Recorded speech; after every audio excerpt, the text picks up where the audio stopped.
Now we will play.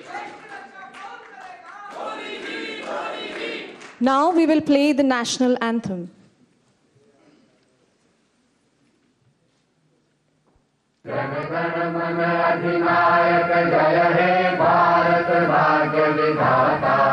Punjab Sindhu Gujarat Maratha Dravida Utkal Ganga. Vindhya Himachal Yamuna Ganga उच्छल जलधि तरंगा। तब शुभ नामे जागे तब शुभ आशीष मांगे। गाहे तब जय गाथा जन गण मंगलदायक जय हे भारत भाग्य विधाता। जय हे जय हे जय हे जय जय जय जय हे।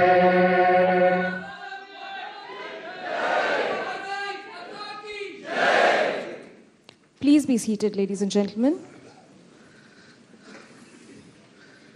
May I request Shri Vijay Gokhale, Ambassador of India in Germany, to kindly make his introductory remarks. माननीय प्रधानमंत्री जी, उपस्थित अतिथिगण, आज गर्व से कह सकता हूं कि ये बहुत खुशी का मौका है कि हमारे प्रधानमंत्री जर्मनी के यात्रा के दौरान आज यहाँ बर्लिन में हमारे साथ हैं। जर्मनी में भारतीय समुदाय अन्य देशों की तुलना में ज़रूर छोटा है, लेकिन अपने अपने क्षेत्रों में, खासकर तकनीकी क्षेत्र में सक्षम है। और आज अलग अलग जगहों से Dusseldorf, Munich, Frankfurt, Cologne, Hamburg, Hanover और बर्लिन से आए हैं। यहाँ प्रधानमंत्री जी को सुनने के लिए उत्सुक हैं। मैं प्रधानमंत्री जी से निवेदन करता हूँ कि वे भारतीय समुदाय को संबोधित करें।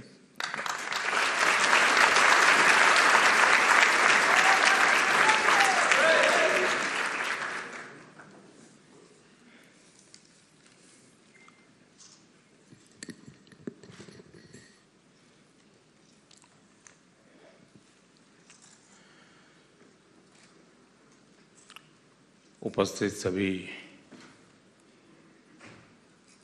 देशवासियों, मैं अपनी बात शुरू करने से पहले आज वो एक दुखद समाचार मिले। जर्मनी के मूर्धन्य साहित्यकार और नोबेल प्राइज विजेता श्रीमान गुंटेर ग्रास का 87 एज पर आज स्वर्गवास हुआ। नोबेल पुरस्कार जिनको प्राप्त हो, साहित्य की जिन्होंने सेवा की हो, उनका चिंतन मनन हर शब्द पीढ़ियों तक समाज के लिए एक शक्ति बनता है।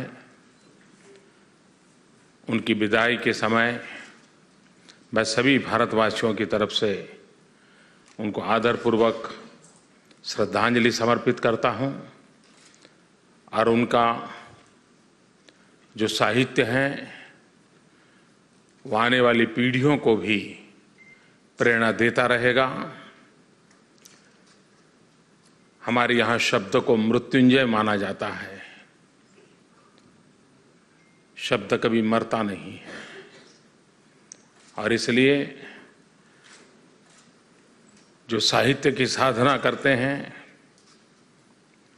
वे एक प्रकार से अमरत्व को प्राप्त करते हैं। मुझे विश्वास है कि उनकी जीवन भर की ये तपस्या, ये साधना, ये शब्द सरिता आने वाले युगों तक न सिर्फ जर्मनी को लेकिन मानवीय मूल्यों की चिंता करने वाले हर किसी को प्रेरणा देती रहेगी। मैं फिर एक बार उनके प्रति अपना आदर व्यक्त करता हूं। मैं कल हैनोवर में था। भारत इस बार हैनोवर फेयर का पार्टनर है।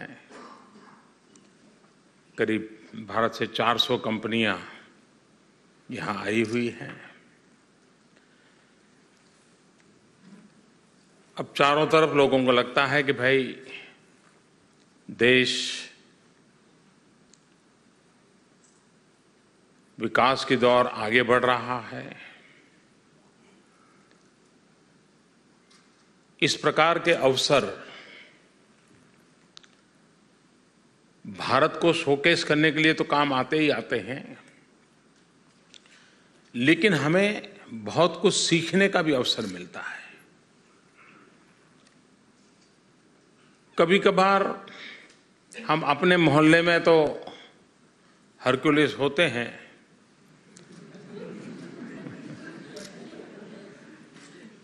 लेकिन जरा बाहर निकले तो पता चलता है कि हम कहां खड़े हैं।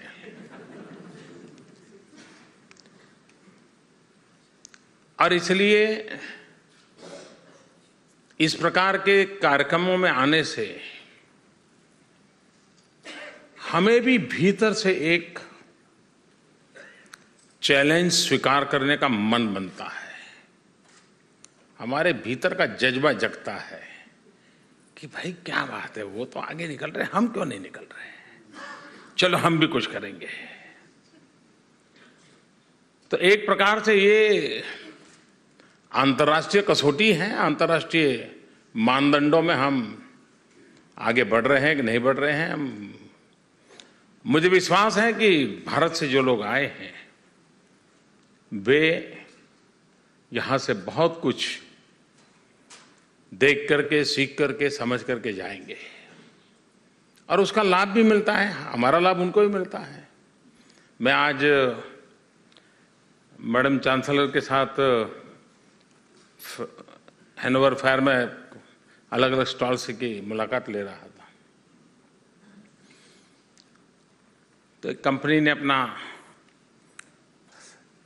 आधुनिक टेक्नोलॉजी से स्क्रीनिंग करने की टेक्नोलॉजी दिखाई कि कार का कोई पुर्जा उर्जा खराब हुआ हो तो उनको स्क्रीन में पता चलता है।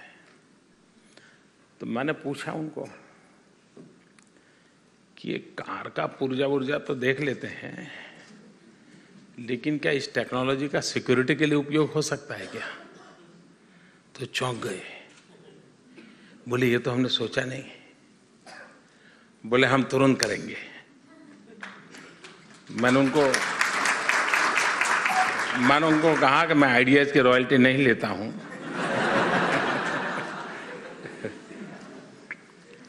कहने का तात्पर्य है कि जब देखते हैं तो पता चलता है कि एक ही चीज अलग दृष्टिकोण से कितनी काम में आती है। वही टेक्नोलॉजी, वही काम, वह अलग रूप में किस प्रकार से काम है। और मैं मानता हूं इस विषय में भारत के लोगों की बड़ी एक्सपर्टाइज है। वो बड़ी आसानी से इन चीजों को, अब आप देखिए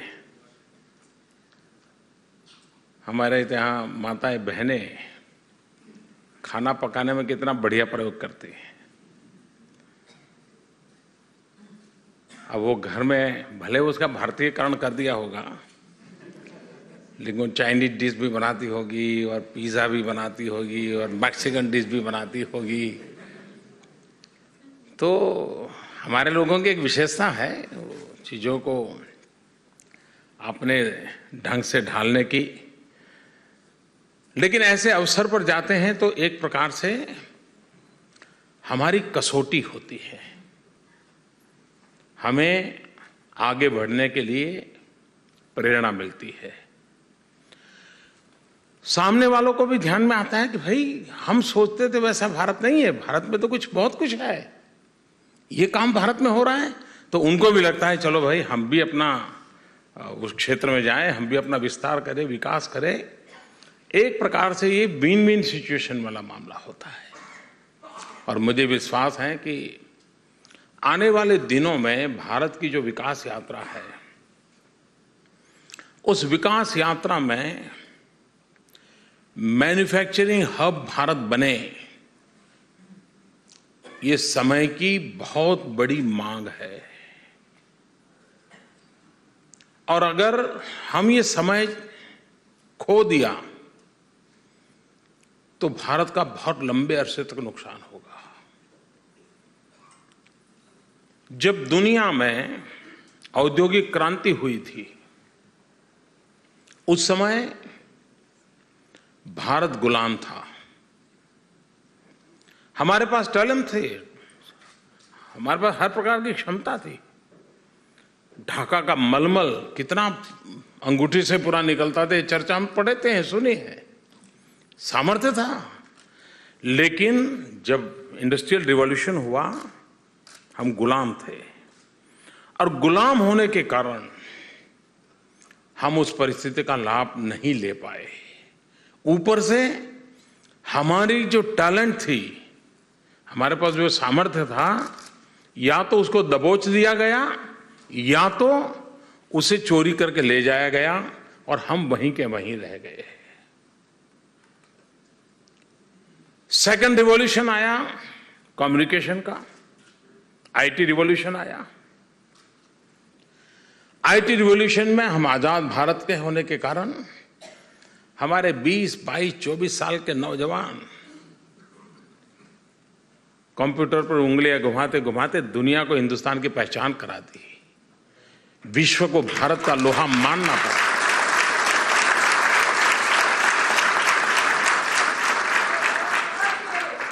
आईटी रिवॉल्यूशन ने हमारे देश के नौजवानों की ताकत से दुनिया को अचंभित कर दिया। दुनिया को आश्चर्य हुआ। जब अमेरिका के प्रेसिडेंट क्लिंटन हिंदुस्तान आए थे तो उनकी आइटिनरी में राजस्थान के गांव गए थे, और घूंघट ओढ़ करके बैठी हुई महिलाएं कंप्यूटर अपने कोऑपरेटिव का काम कर रही थी। वो देखकर को परेशान हो गए।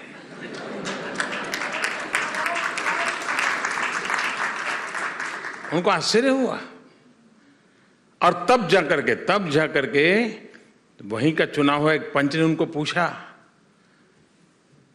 अब वो बेचारा अपनी भाषा में बोल रहा था, और वो लुढ़क करके सिक्योरिटी को इधर उधर करके, उसके पास तो था कोई, वो पंच का मेंबर था, पंचायत का सदस्य था और दलित समाज से था। वो लुढ़क करके प्रेसिडेंट क्लिंटन के पास पहुंच गया। उस दिन जिन्होंने लाइव टेलीकास्ट देखा होगा उन्होंने देखा होगा, वो लुढ़क के उनके पास पहुंच गया। तो गांव वालों को सबको लगने लगा कि ये यार क्या आदमी है, उधर उसको क्या बात करेगा, उससे उसको कुछ बोलना तो आता नहीं है। किसी को लगा नहीं शायद वो वीजा मांगेगा।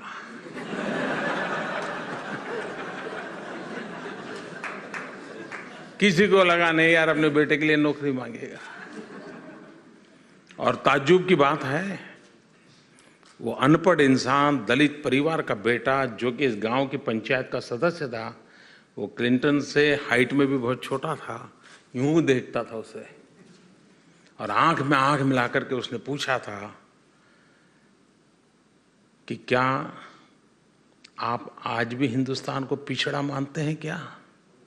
ये पूछा था उसने, और क्लिंटन ने जवाब दिया था कि नहीं, मैं दुनिया में जहां जाऊंगा मैं हिंदुस्तान की शक्ति के विषय में। और आपको देखिए, उन्होंने फिर हर बार जहां गए इस बात का उल्लेख किया और लोगों को कहा कि भारत के विषय में आप सोचते हैं, उसमें आपकी सोच बदलिए। वो बोल रहे थे। कहने का तात्पर्य यह है कि हमारे नौजवानों ने ये जो सेकंड रिवॉल्यूशन आया, आईटी रिवॉल्यूशन, इसमें बहुत कुछ किया, दुनिया में अपनी ताकत का परिचय दिया। लेकिन होता कहां है? सिलिकॉन वैली में जाइए, 60-70% CEO आईटी सेक्टर में भारतीय मूल के हैं। लेकिन गूगल का जन्म भारत की गोद में नहीं होता है, किसी और की गोद में होता है। और तब सवाल उठता है कि गूगल मेरे यहां क्यों पैदा नहीं हुआ? साइंटिस्ट वही थे, सॉफ्टवेयर इंजीनियर वही है। भारत में वो सबसे बड़ी चुनौती है कि हम उस माहौल को तैयार करें जिस माहौल में हमारे पास जो ये टैलेंट है, हमारे जो ब्रेन है, जो दुनिया में जाकर के तो अपना कर्तव्य दिखाते हैं, वो हिंदुस्तान की धरती में भी अपना कर्तव्य दिखाएं।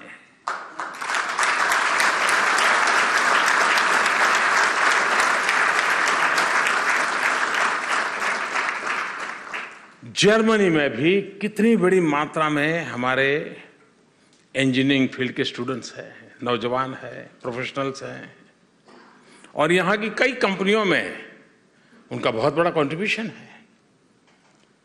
बहुत कुछ सीख रहे हैं। आपके पास बेसिक नॉलेज है, आपके पास एक्सपीरियंस है, आपके पास इनोवेशन के लिए आवश्यक इंफ्रास्ट्रक्चर मिला हुआ है, आप अपनी शक्ति और सामर्थ्य का उपयोग कर रहे हैं। क्या अब आपको ये जो मिला है, आपके अपने प्रयासों से मिला है, किसी के कारण मिला ऐसा मैं नहीं कहता हूं। आपके अंदर वो जज्बा है, क्षमता है, अवसर मिला है। क्या आप भारत के साथ एक सेतु बन सकते हैं क्या? जर्मनी में काम करने वाले हमारे प्रोफेशनल्स, खास करके मैन्युफैक्चरिंग सेक्टर में जिनकी ताकत है, वे हिंदुस्तान और जर्मनी के बीच ब्रिज बन सकते हैं क्या? और ब्रिज दो देशों का नहीं, ब्रिज आज जहां है वहां से आगे पहुंचने का जो डेस्टिनेशन है, उस बीच का ब्रिज बनना है। आपके पास देश को बहुत अपेक्षाएं हैं और हमारा जिम्मेवारी भी है, यह हमारा दायित्व है। आज हम जहां भी पहुंचे हैं, हमारे देश के किसी न किसी गरीब ने हमारे लिए कुछ तो किया होगा, तब जाकर के पहुंचे होंगे। हर चीज कोई अपने आप बलबूते पर नहीं होती है। अगर ये सामर्थ्य है, उस सामर्थ्य का उपयोग कैसे हो? मैं बहुत साल पहले ओलंपिक देखने के लिए अमेरिका गया था। मैं कोई खिलाड़ी विलाड़ी नहीं हूं,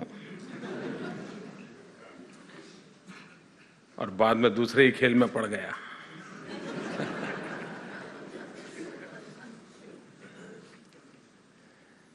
लेकिन मुझे इतने बड़े इवेंट का मैनेजमेंट क्या होता है वो जरा देखने का मेरा इच्छा थी। कैसे करते हैं, कैसे ऑर्गेनाइज कैसे करते हैं, सीखना चाहता था मैं।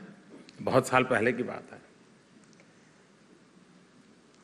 तो अटलांटा की कुछ यूनिवर्सिटीज के स्टूडेंट के साथ मेरा मिलना हुआ। उसमें भारतीय स्टूडेंट्स के साथ भी तो काफी देर बातें हुई, लेकिन बाद में एक आध कार्यक्रम ऐसा हुआ जिसमें अमेरिका से बाहर से आए हुए कई समाजों के स्टूडेंट्स से। तो मैंने ऐसे ही पूछा, आगे क्या सोच रहे हो? और मैं हैरान था कि चाइनीज स्टूडेंट बहुत क्लियर थे अपने दिमाग में, बहुत क्लियर थे। मैं उनको पूछा, आपका क्या, कैसा आगे का क्या सोच रहे हैं आप पढ़ाई वगैरह के बाद? उन्होंने स्पष्ट कहा कि 10 साल यहां पर किसी न किसी बड़ी कंपनी में काम करेंगे और फिर बिस्तरा बोरिया गोल करके देश चले जाएंगे। मैं कहा क्यों? बोले यूनिवर्सिटी में पढ़ रहे हैं, इतना इनफ नहीं है। किसी कंपनी में जब काम करेंगे तो सब चीजें सीखेंगे और जो भी सीखेंगे वो सब लेकर के जाएंगे वापस, और फिर चाइना और हम मिलकर के आगे बढ़ेंगे। अब देखिए, यानी विद्यार्थी अवस्था में भी ये मेरी चर्चा अटलांटा यूनिवर्सिटी के चाइनीज स्टूडेंट के साथ कभी हुई थी। कहने का तात्पर्य ये है कि हर देश में ये मिजाज होता है, ये मिजाज है जिनको आगे ले जाता है। आप लोग खास करके जिनको जर्मनी में ये अवसर मिला है, और ज्यादातर जर्मनी की पहचान मैन्युफैक्चरिंग सेक्टर के साथ जुड़ी हुई है।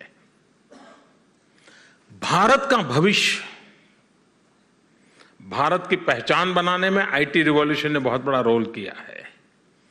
भारत को एक पिछड़ा अबूझ देश मानने वालों को आईटी रिवॉल्यूशन के बाद अपनी सोच बदलनी पड़ी है। लेकिन भारत की सफलता का आधार, भारत को हमें मैन्युफैक्चरिंग हब बना करके ही हम सेकंड पायरी पर पहुंच सकते हैं। और देश के विकास के लिए मेरे दिमाग में बहुत साफ है कि हमें बैलेंस ग्रोथ करना पड़ेगा। भारत एक ऐसा देश है कि और इतना बड़ा विशाल देश है कि यहाँ की कोई चीज वहाँ स्केल अप वो हिसाब बैठता ही नहीं। जब मैं यहाँ किसी को कहता हूँ कि मुझे 2022 के तक 50 मिलियन अफोर्डेबल हाउसेज बनाने हैं, तो उनके दिमाग में बैठता ही नहीं। उनको लगता है एक पूरा नया देश बनाना पड़ेगा। 50 मिलियन हाउसेज एक नया देश बनाना पड़ेगा, तो स्केल उनके दिमाग में बैठता ही नहीं है। लेकिन हमें मालूम है कि हमारी इतनी बड़ी आवश्यकता है, और उस अर्थ में हम सोचें तो भारत को विकास के लिए 3 प्रमुख बातों को बैलेंस करके ही चलना पड़ेगा। हम एक तरफ लुढ़क नहीं सकते। 1/3 agriculture sector, 1/3 manufacturing sector, 1/3 service sector, तीनों को बैलेंस करके आगे बढ़ना है। एग्रीकल्चर सेक्टर में भी सिर्फ खेत में कुछ उत्पादन करके अटक नहीं सकते। हमें एग्रीकल्चर सेक्टर को आगे बढ़ाना है, तो हमारे लिए आवश्यक है कि हम एग्रो प्रोसेसिंग को बल दें। एग्रीकल्चर में हम टेक्नोलॉजी कैसे लाएं। आज मैं हैनोवर फेयर में एक उन्होंने कंप्यूटर चिप का डेवलपमेंट मैंने देखा। वो चावल को, अच्छे चावल बुरे चावल को अलग करने का काम करता है। अब आने वाले दिनों में यही होने वाला है।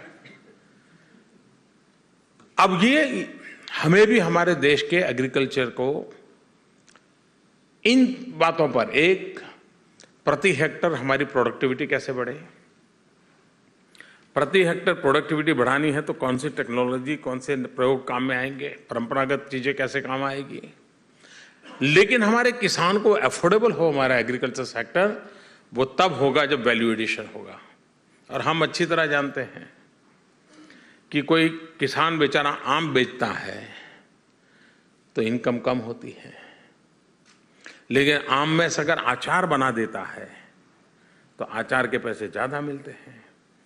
अचार भी अगर बढ़िया सा बोतल में पैक करे तो और ज्यादा पैसे मिलते हैं। और अचार पैक किया हुआ अचार भी कोई नटी लेकर के खड़ी हो जाए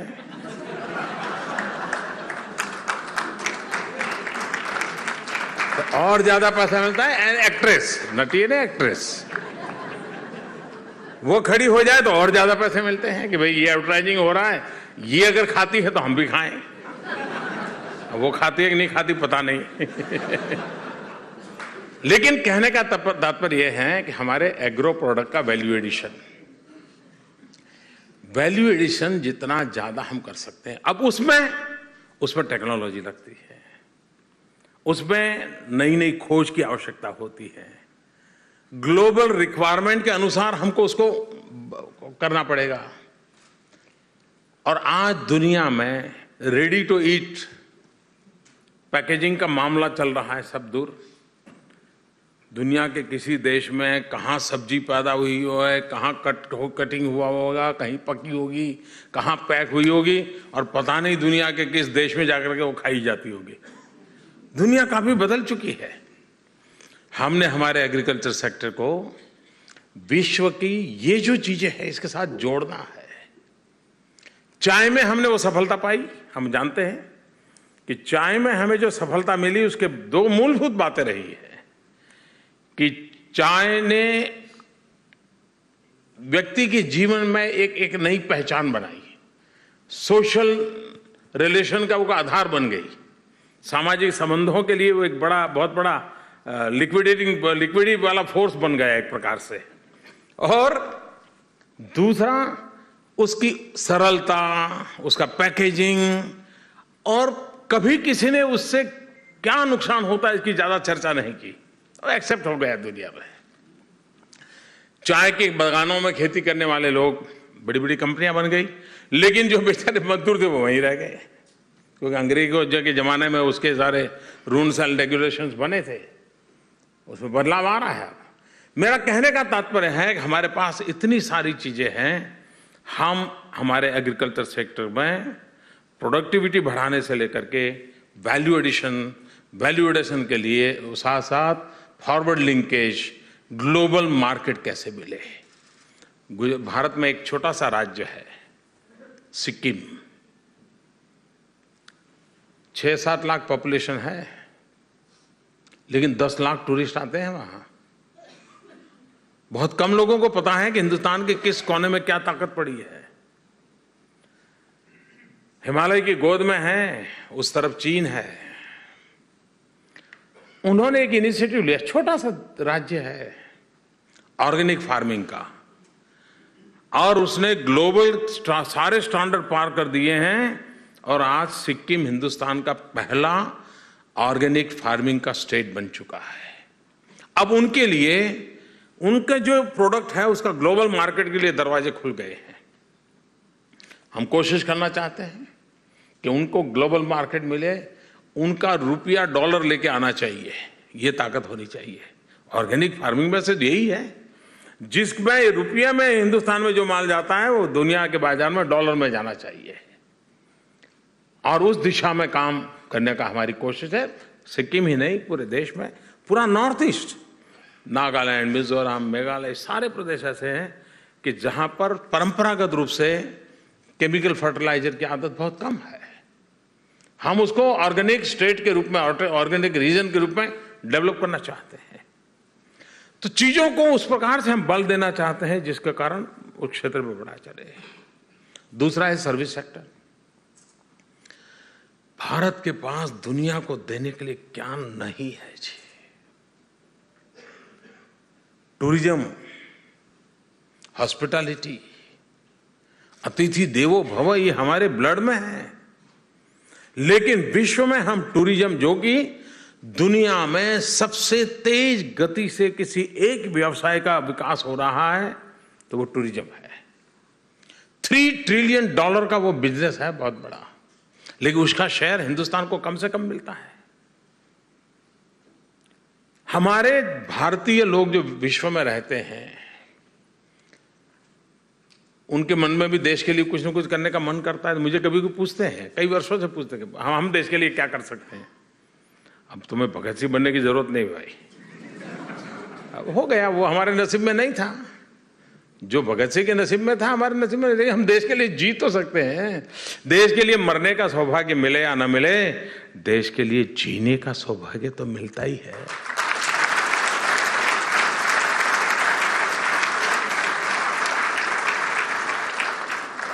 और इसलिए हमने कहा कि भाई कम से कम भारतीय परिवार जो विदेशों में रहते हैं, जहां आप काम करते हैं वहां विदेशी लोगों के बीच में हैं, दुकान चलाते होंगे तो आपके विदेशी ग्राहक होते होंगे, पढ़ते होंगे तो विदेशी टीचर होंगे। क्या साल में 5 बिन भारतीय, नॉन इंडियंस, ऐसे फैमिली को हिंदुस्तान देखने के लिए आप प्रेरित नहीं कर सकते क्या? यहां छोटा सा काम है, उनको समझाओ भाई हमारा देश देखने जैसा है, चलो निकल पड़ो। हमारे जर्मनी में मान लीजिए 1 लाख लोग रहते हैं, मान लीजिए 50,000 परिवार रहते हैं। अगर हर वर्ष 5 परिवार को वो धक्का लगा दे, हिंदुस्तान के टूरिज्म का कितना आगे बढ़ेगा। फिर मुझे इनक्रेडिबल इंडिया का एडवर्टाइजिंग का खर्चा करना पड़ेगा क्या?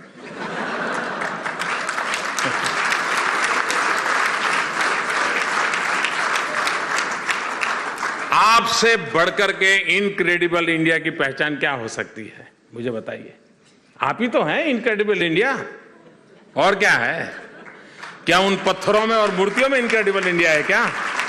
उस विरासत के प्रतिनिधि आप हैं, आप ही इनक्रेडिबल इंडिया है। ये मिजाज क्यों नहीं होना चाहिए?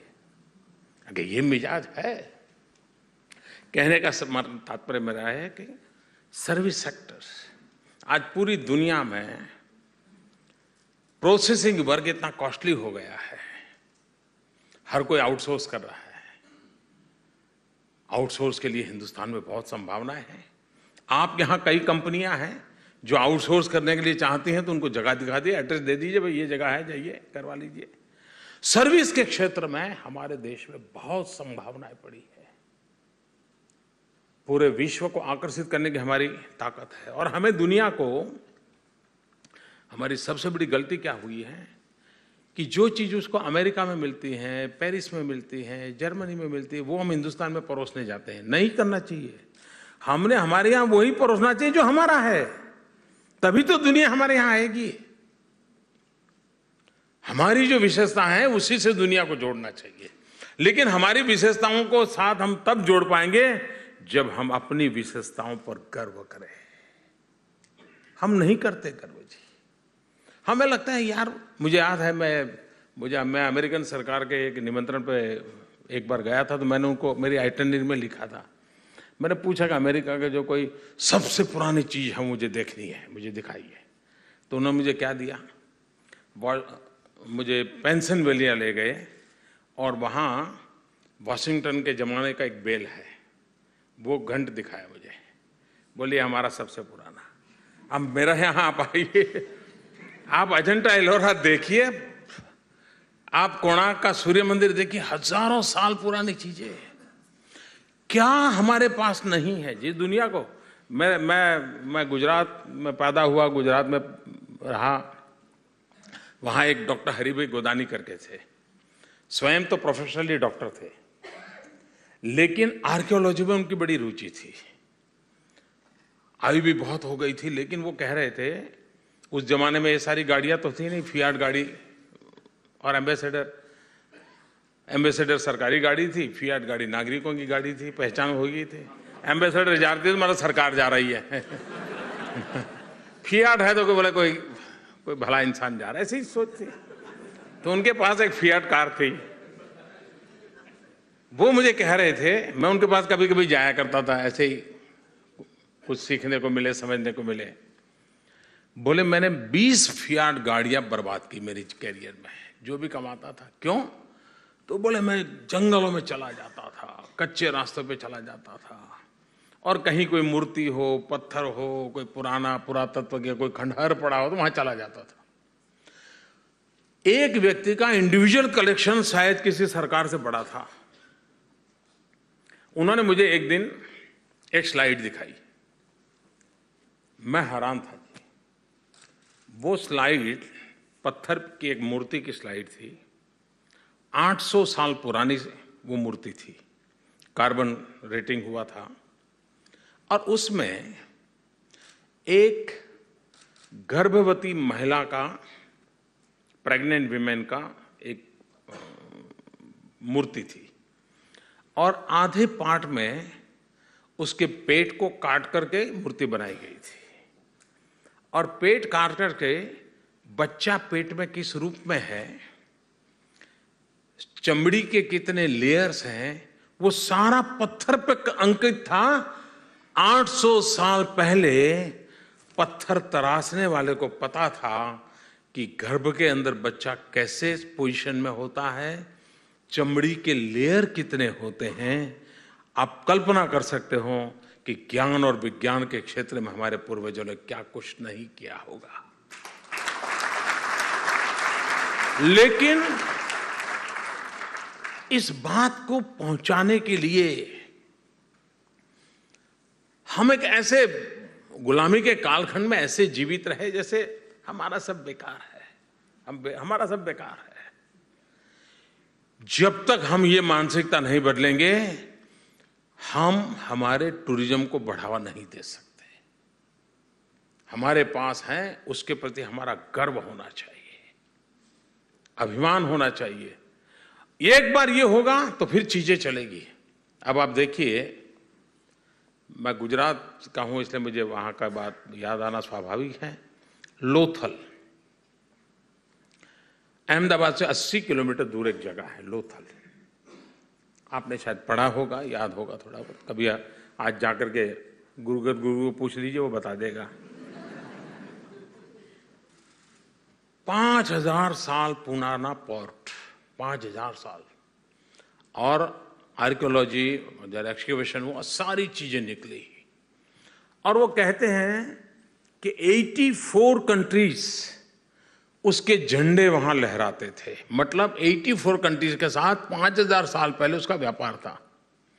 और दूसरी विशेषता देखिए कि नालंदा, तक्षशिला यूनिवर्सिटी की जो हम चर्चा करते हैं, उसी कालखंड में एक वल्लभी यूनिवर्सिटी की चर्चा होती है इतिहास में। वो वल्लभी यूनिवर्सिटी ये लोथल से 50 किलोमीटर दूरी पर थी। तात्पर्य यह था कि उस समय हमारे पूर्वजों को पता था कि विश्व के बच्चों को पढ़ने लिखने के लिए आना है तो एक पोर्ट चाहिए, लोथल पोर्ट के नजदीक में ही यूनिवर्सिटी चाहिए, और अनेक देशों के बच्चे वहां पढ़ते थे। ये सारी बातें जब आप भी सुनते हैं, आपको भी सीना तन जाता होगा, वाह मैं उस देश का रहने वाला हूं। ये जो गर्व की अनुभूति होती है वो हमारे सर्विस सेक्टर में बल दे सकती है। और ये काम हिंदुस्तान का नागरिक जितना करेगा उससे ज्यादा हिंदुस्तान से बाहर गया हुआ करेगा।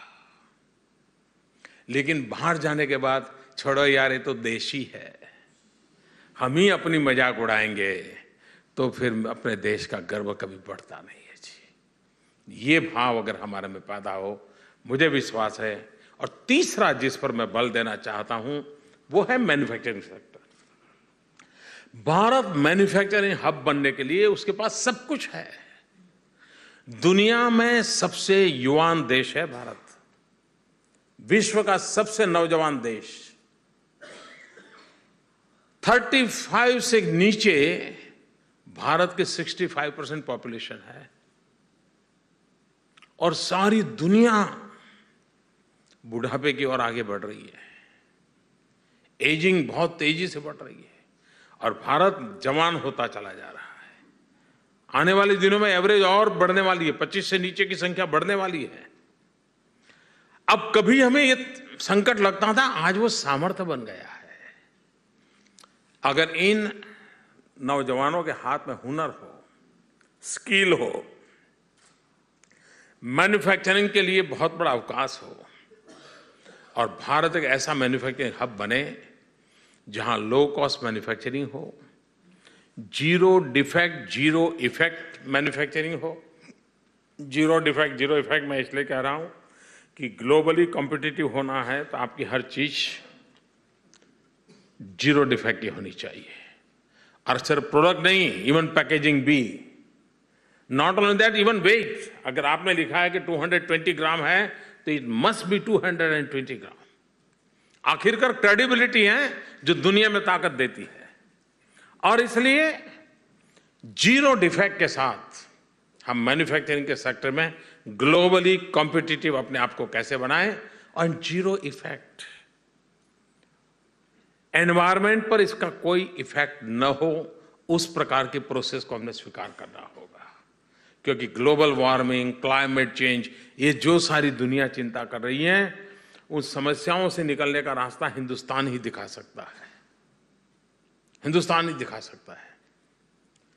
हमारा काम है कि हम ये जो डेमोग्राफिक डिविडेंड हमारे पास है, हम स्किल डेवलप करें, मैन्युफैक्चरिंग हब बने, और आज दुनिया की कंपनियों को हम आकर्षित करें। और ये हम मान के चले कि लो कॉस्ट मैन्युफैक्चरिंग की ताकत हम लोगों की जितनी है शायद दुनिया में किसी की नहीं है। हॉलीवुड की फिल्म का बनाने का जितना खर्चा होता है, उससे कम खर्चे में हिंदुस्तान के नौजवान मार्स मिशन को पार कर लेते हैं, मंगलायन।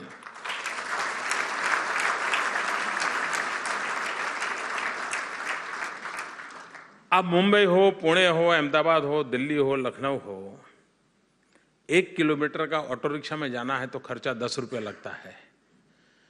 हमें मार्स पर मंगलायन में 1 किलोमीटर का 7 रुपये खर्चा लगा। कहने का तात्पर्य यह है कि ये ताकत हमारे देश की टैलेंट में है। हम दुनिया को समझा सकते हैं कि लो कॉस्ट मैन्युफैक्चरिंग के लिए India is the best destination. और इसलिए हम फॉरेन डायरेक्ट इन्वेस्टमेंट चाहते हैं, मैन्युफैक्चरिंग सेक्टर में चाहते हैं, डिफेंस मैन्युफैक्चर। यहां इतने नौजवान हैं, कई कंपनियों में काम कर रहे हैं, आपके पास सब कुछ है। आज भी भारत को रोने के लिए विदेशों पर डिपेंड रहना पड़ता है। जब आंदोलन होते हैं ना, एजिटेशन, तो टीयर गैस सेल छोड़ा जाता है। वो टीयर गैस सेल बाहर से आता है।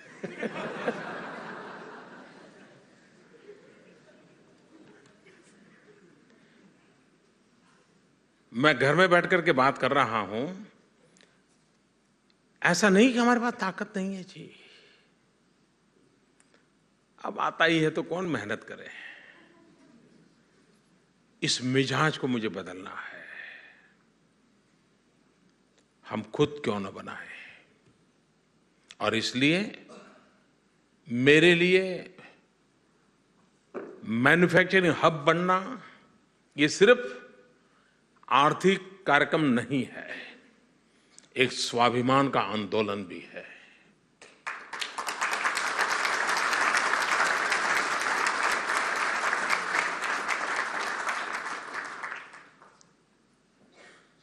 आप मुझे बताइए, आप अपने पड़ोसी से यहां से बार बार कोई चीज लानी पड़े तो आप महसूस कैसा फील करते हो?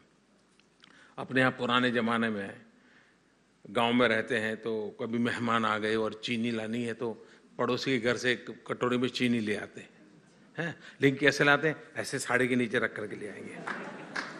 कोई देख क्यों? स्वाभिमान मन में रहता है। ठीक है, आज भाई चीनी नहीं है और मेहमान अचानक आ गए, चीनी लानी पड़ी। पड़ोस वाला भी किसी को कहता नहीं था, देखो उसके यहाँ मेहमान आते हैं, चीनी मेरी ले जाते हैं। ऐसा कोई नहीं करता है, कोई नहीं करता। लेकिन स्वाभिमान की चिंता रहती है, वो ऐसे करके साड़ी में लपेट करके ले आएंगे।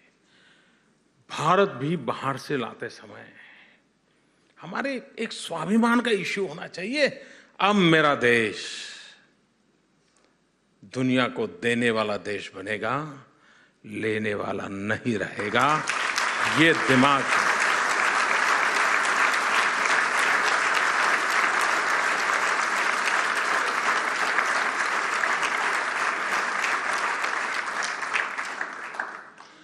और भारत की नौजवानों में ये ताकत है। हमें उन्हें अवसर देना है। और तो विकास की जो 3 चीजें मैंने आपके सामने रखी, सरकार के उस दिशा में कदम उठाए। 10 महीने के भीतर भीतर ढेर सारे कदम उठाए हैं। तेज गति से देश आगे बढ़ रहा है। पिछले 10 साल, मैं एक थोड़ा सैंपल देता हूं, ज्यादा कितना समय लूंगा आपको, क्योंकि बाद में भोजन भी करना होगा आपको। 10 साल का एवरेज था, पर डे 2 किलोमीटर रोड बनता था।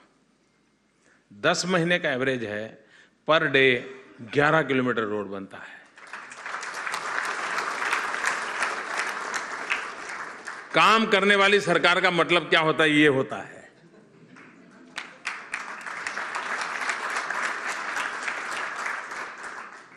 हर चीज में। अब रेलवे, आप कल्पना कर सकते हैं रेलवे के विकास की कितनी बड़ी संभावना है। अब लोगों को लगता होगा कि मोदी जर्मनी गए तो क्या करते होंगे। मुझे मालूम नहीं है दुनिया के लोग मेरे से क्या अपेक्षा करते हैं। हिंदुस्तान में हमारे मीडिया वालों की अपेक्षा अलग रहती है।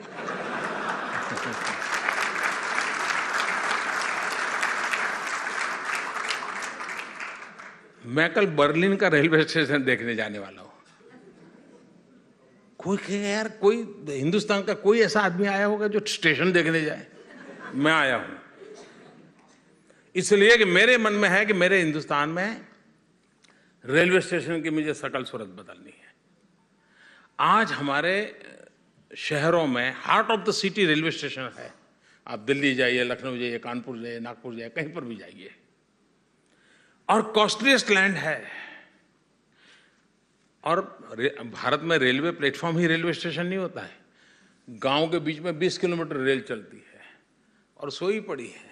दिन में 2 बार ट्रेन जाती है, बाकी कोई उपयोग नहीं।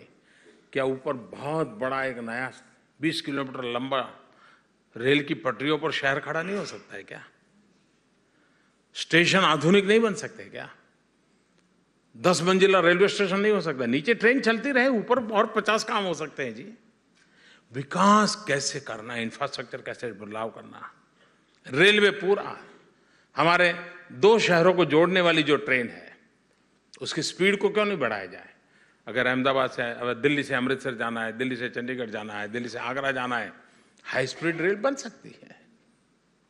ठीक है, आज हम दुनिया में जो 300 किलोमीटर स्पीड की रेलवे है नहीं होगी, लेकिन अगर हम 60 पर चलते हैं तो 120 तो हो सकते हैं जी। मेरी कोशिश यह है कि अनेक संभावनाओं को आगे बढ़ाना है, और जितना हम आगे बढ़ाएंगे उससे हमें परिणाम मिलने वाला है। देश नई ऊंचाइयों की दौर, पूरी दुनिया ग्लोबल वार्मिंग के लिए चिंता करती है। आप भी यहां बैठे होंगे तो इस बात करने का बड़ा मजा आता होगा। तो मैं आज खास आपका क्लास लेना चाहता हूं ताकि आप दुनिया को समझा सको हम कौन लोग हैं। पता नहीं सारी दुनिया क्लाइमेट के संबंध में हमें गालियां देती रहती है, बर्बाद करने वाले लोग हमारा जवाब मांग रहे जी।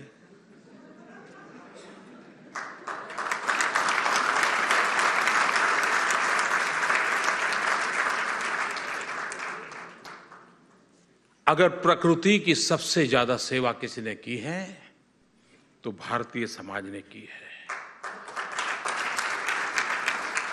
हम वो लोग हैं जो नदी को भी मां कहते हैं, पौधे को परमात्मा कहते हैं, छोड़ में रण छोड़ ये हम कहते हैं। और हमें ही दुनिया समझा रही कि ये करो वो न करो। भारत ने अपनी भूमिका स्पष्ट करनी चाहिए दुनिया के सामने। आज विश्व जिस संकट से गुजर रहा है उस समस्या का समाधान हमारे सांस्कृतिक मूल्यों में है, हमारे जीवन के आदर्शों में जुड़ा हुआ है। ये विश्वास के साथ जाना चाहिए और ये मेरी भारतीय समाज से सर्वाधिक अपेक्षा है।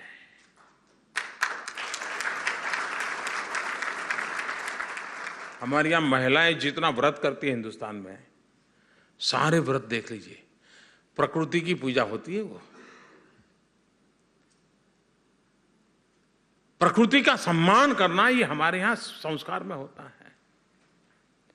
हमारे यहां बच्चा बालक पत्थर बिस्तर से नीचे उतरता है, उसकी माँ उसको सिखाती है कि पहले पृथ्वी माता की क्षमा मांगो अपना पैर रखने से पहले, कि मैं माँ तुझे दुखी कर रहा हूं, मैं अपना पैर रख रहा हूं, माँ पहले पृथ्वी माता को प्रणाम करो फिर पैर रखो। ये हमारी संस्कृति और संस्कार में पड़ा हुआ है। जिस समाज ने इसको संजोया हुआ है आज विश्व को हिसाब देना पड़ रहा है। सूर्य के 7 घोड़ों के रथ की कल्पना, सूर्य को शक्ति रूप में मानना हमारे यहां माना गया। जगदीश चंद्र बोस ने वनस्पति में जीव होता है ये कहा, उसके बाद ही वनस्पति में जीव आया, ऐसा नहीं है। हम हजारों साल से पौधे में परमात्मा है ये देखने वाले लोग हैं। कहने का तात्पर्य है कि इस विषय में हमारी अपनी मास्टरी, हमारा सामर्थ्य है।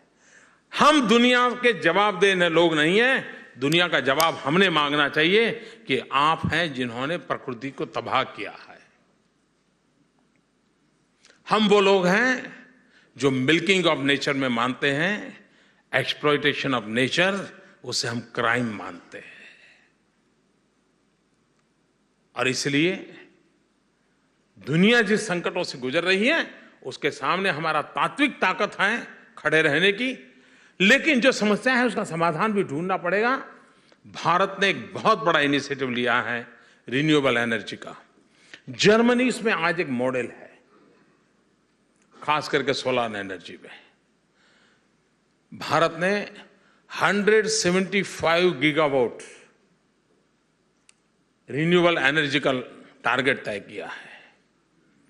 भारत में गीगावाट शब्द पहली बार आया है। हम मेगावाट के ऊपर सोच नहीं पाते थे। पहली बार ये 10 महीने में मेगावाट से गीगावाट सोचना तो शुरू कर दिया है, इतना काम तो कर लिया है। 175 गीगावाट, उसमें 100 gigawatt solar energy, 75 gigawatt wind energy, biomass energy, इन चीजों पर बल देना। क्यों न जर्मनी की कंपनियों को, जो कि इस फील्ड में लोग, सोलर मैन्युफैक्चरिंग सेक्टर में हमारे लोग क्यों ना आए? इतना बड़ा स्कोप है वहां बिजनेस का। हम सोलर पैनल मैन्युफैक्चरिंग की दिशा में क्यों ना जाए? हम सोलार को और चीप करने के लिए इनोवेशंस में कैसे जाए? यहां जर्मनी में रहने वाले हमारे लोगों की इसका एक्सपीरियंस है। आप अपने अपने एक्सपीरियंस को हिंदुस्तान के साथ साझा कीजिए, और स्पष्ट एरिया है काम करने के लिए, कोई बाहर से ढूंढने जाना पड़े ऐसा नहीं है। हम इसका फायदा कैसे उठाएं? और मैं समझता हूं कि ग्लोबल वार्मिंग, आजकल हम सुनते हैं रीयूज एंड रिसाइकल।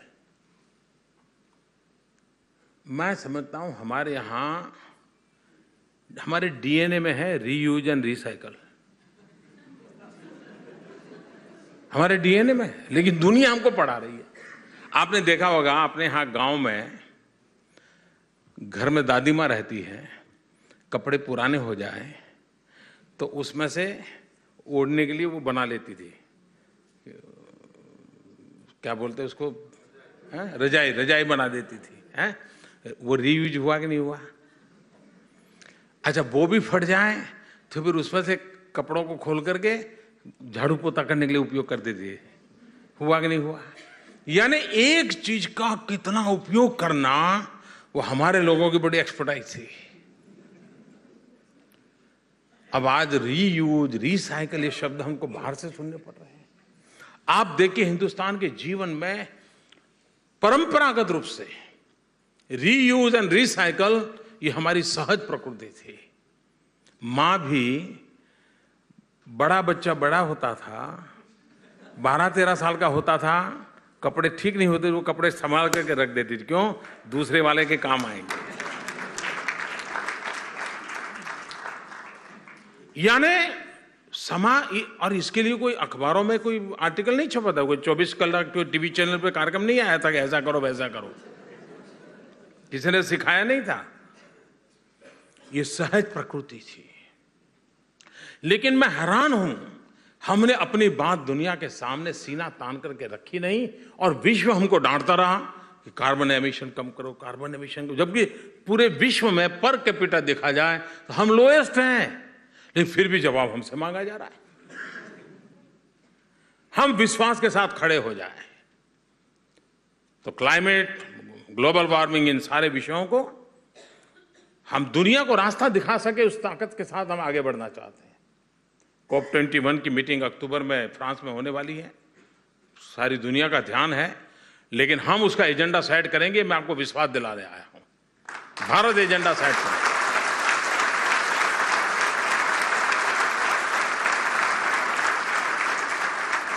और हमारे मूल्यों के अधिष्ठान पर करेंगे। हमने दुनिया को दिया है, हम दुनिया से लेने वाले लोग नहीं हैं। हम तेन तख्ते न भूंजी था, इन आदर्शों से पैदा हुए हैं। ईट, ड्रिंक एंड री मैरी, इस परंपरा हमारी नहीं है।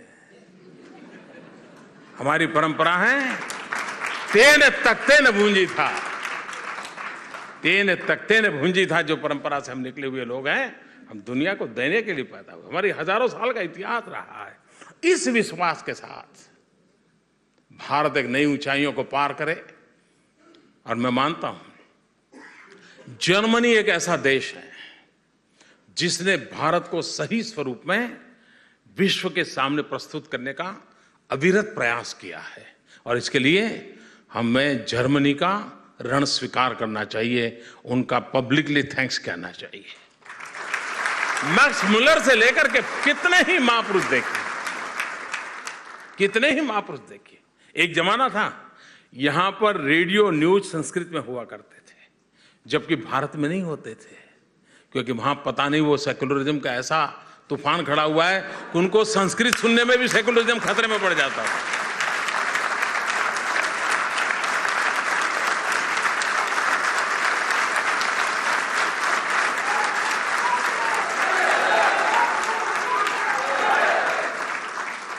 भारत का सेक्युलरिज्म इतना कच्चा नहीं है कि कोई भाषा के कारण वो हिल जाए।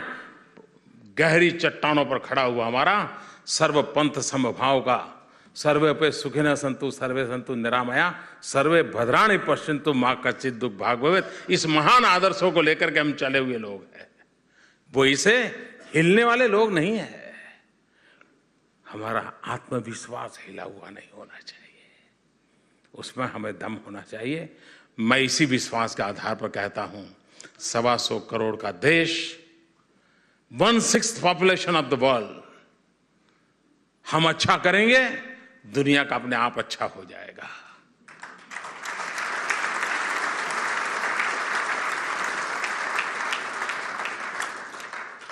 इसी एक भावना के साथ भारत आगे बढ़े, उस दिशा में प्रयास चल रहा है। आप सबसे मिलने का अवसर मिला, मुझे खुशी हुई। मेरी आप सबको बहुत शुभकामनाएं हैं।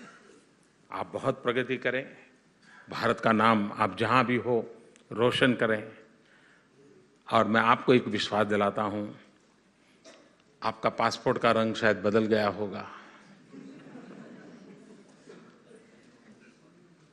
लेकिन पासपोर्ट के रंग बदलने से हमारे रिश्तों के ताने बाने को कोई असर नहीं होता, ये आप विश्वास कीजिए।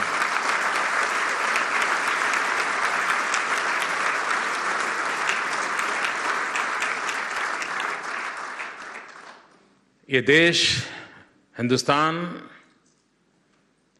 हमेशा हमेशा आपका है, आपके लिए है, और हो सकता है कि आपके आने वाले योजनाओं के तहत वो आपके बदौलत भी बन जाए। मेरी बहुत बहुत शुभकामनाएं। धन्यवाद।